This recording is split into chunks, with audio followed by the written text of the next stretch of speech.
بسم الله الرحمن الرحيم ألف لام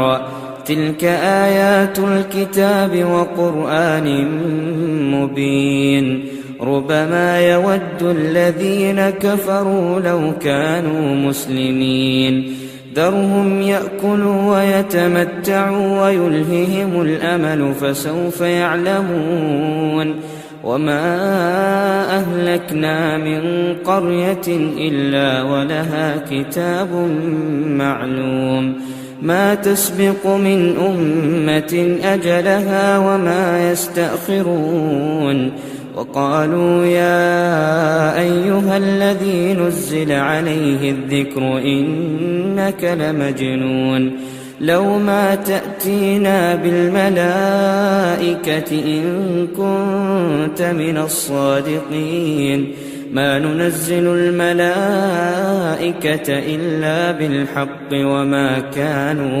وما كانوا إذا منظرين إنا نحن نزلنا الذكر وإنا له لحافظون ولقد أرسلنا من قبلك في شيع الأولين وما يأتيهم من رسول إلا كانوا به يستهزئون كذلك نسلكه في قلوب المجرمين لا يؤمنون به وقد خلت سنة الأولين ولو فتحنا عليهم بابا من السماء فظلوا فيه يعرجون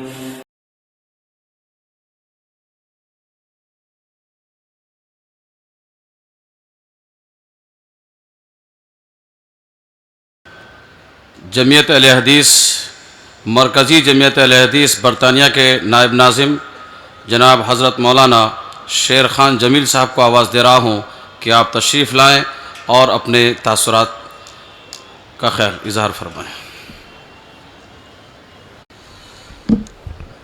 السلام علیکم ورحمۃ اللہ وبرکاتہ۔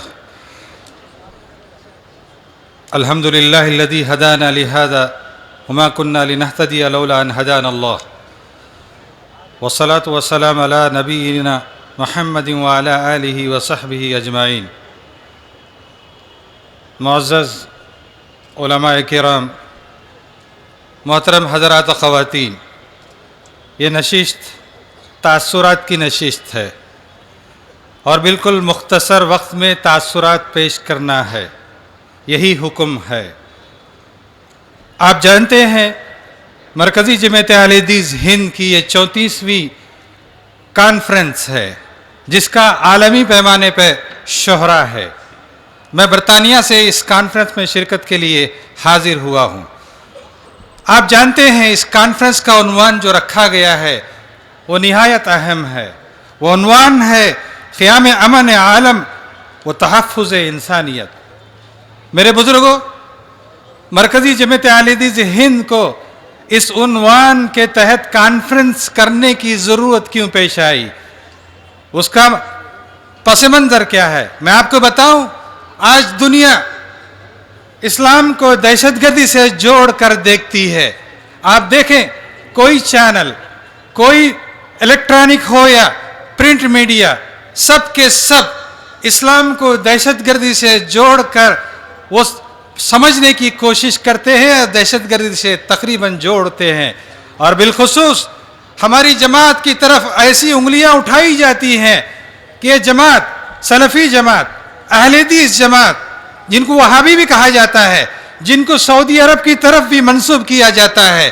میرے بھائی اور بزرگوں، اس تعلق سے صرف میں ایک بات اب اس موقع پر کہنا چاہوں گا، وہ یہ ہے کہ مرکزی جمعیت اہل حدیث یا مسلک اہل حدیث یا وہابی ازم یا سلفیت یا اہل حدیثیت، میرے بھائی اور بزرگوں، اس کو دہشت گردی سے جوڑنے کی کوشش کی جاتی ہے، اور ملکوں کے ملک اور ملکوں کے سربراہ اور بہت سارے لوگ اس سے متاثر ہو جاتے ہیں، کیونکہ یہ اس قدر کثرت سے جھوٹ بولا جاتا ہے کہ لوگ متاثر ہوئے بغیر نہیں رہ سکتے ہیں۔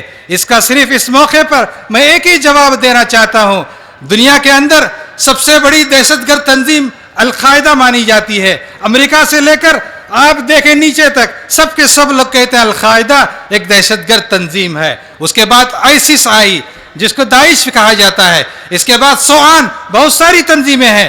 میرے بھائی اور بزرگوں، ان تنظیموں کے تعلق سے جماعت اہل حدیث کو جوڑنے کی کوشش کی جاتی ہے، جبکہ یہ ایسا جھوٹ ہے، یہ ایسا مکر ہے کہ جس کے تعلق سے جتنا کہا جائے وہ کم ہوگا. صرف ایک بات یہ کہوں گا آپ کو میں ثبوت کے طور پر، دنیا کی بڑی بڑی انٹیلیجنس تنظیموں نے اس بات کو ثابت کر دیا ہے کہ یہ القاعدہ، یہ داعش، یہ ساری کی ساری تنظیمیں جماعت اہل حدیث کی سب سے بڑی دشمن ہے، سلفیوں کی سب سے بڑی دشمن ہے. سعودی عرب اور کویت یہ سب ایسے ممالک ہیں جن کی یہ ساری کی ساری تنظیمیں جو ہے سب سے بڑی دشمن ہے. پھر یہ کیسے ممکن ہے کہ داعش کا تعلق، یہ جماعت اہل حدیث کا تعلق داعش سے جوڑا جائے؟ یہ کیسے ممکن ہے کہ القاعدہ سے جماعت اہل حدیث اور سلفیوں کا، سعودیوں کا، کویتیوں کا تعلق جوڑا جائے؟ یہ سب سے بڑا جھوٹ ہے. اگر موقع ملے گا تو انشاءاللہ تفصیل کا، جب وقت مجھے ملے گا، تفصیل کا موقع ملے گا تو میں کچھ حوالوں کے ذریعے سے، آج آکسفورڈ یونیورسٹی کے اندر بھی ایک ایسی ریسرچ سامنے آئی ہے جنہوں نے واضح انداز میں یہ بتلایا ہے کہ یہ جماعت اہل حدیث، یہ سلفی تنظیم دنیا کی سب سے پرامن تنظیم ہے. یہ ریسرچ ہے، یہ تحقیق ہے، یہ انٹیلیجنس کی رپورٹ ہے. آپ گھبرائیے نہیں، آپ پریشان مت ہوئیے گا. یہ ہمارے جو ملک ہے ہندوستان، یہ ہندوستان کا ملک، اس ملک کی حفاظت کی سب سے زیادہ، اس ملک کی ذمہ داری، اس ملک کو کا آزادی میں ہماری جماعت نے جو کردار ادا کیا ہے سنہری حروف میں تاریخ کے اندر لکھا گیا ہے. جماعت اہل حدیث وہ جماعت تھی جو یہ صف اول کی جماعت تھی اس ملک کو آزاد کرنے میں. اپنے دشمنوں کو بھی اس کا اعتراف ہے. اس لیے میرے بھائی اور بزرگوں، اس ملک کی حکومت کو بھی مطمئن رہنا چاہیے. جماعت اہل حدیث، دیگر مسلم تنظیمیں بھی اس ملک کی مٹی سے بہت محبت کرتی ہیں، لیکن بالخصوص جماعت اہل حدیث اس ملک کی مٹی کے ساتھ اس قدر ان کی محبت ہے کہ ٹیڑھی آنکھ سے اگر اس ملک کی طرف کوئی دیکھتا ہے تو ہم اپنا سینہ ان کی بندوقوں کے آخر، ان کی توپوں کے آخر پیش کر کے اس ملک کی حفاظت کے لیے ہم سب سے آگے رہیں گے. میرے بھائی اور بزرگوں، چونکہ تاثراتی مجلس ہے، تفصیل میں جانے کا موقع نہیں ہے. میں انہی باتوں پر بزرگوں کا شکریہ ادا کرتے ہوئے اپنی بات ختم کرتا ہوں. وَأَقُولُ قَوْلِي هَذَا وَأَسْتَغْفِرُ اللَّهَ لِي وَلَكُمْ وَلِسَائِرِ الْمُسْلِمِينَ فَاسْتَغْفِرُوهُ إِنَّهُ هُوَ الْغَفُورُ الرَّحِيمُ.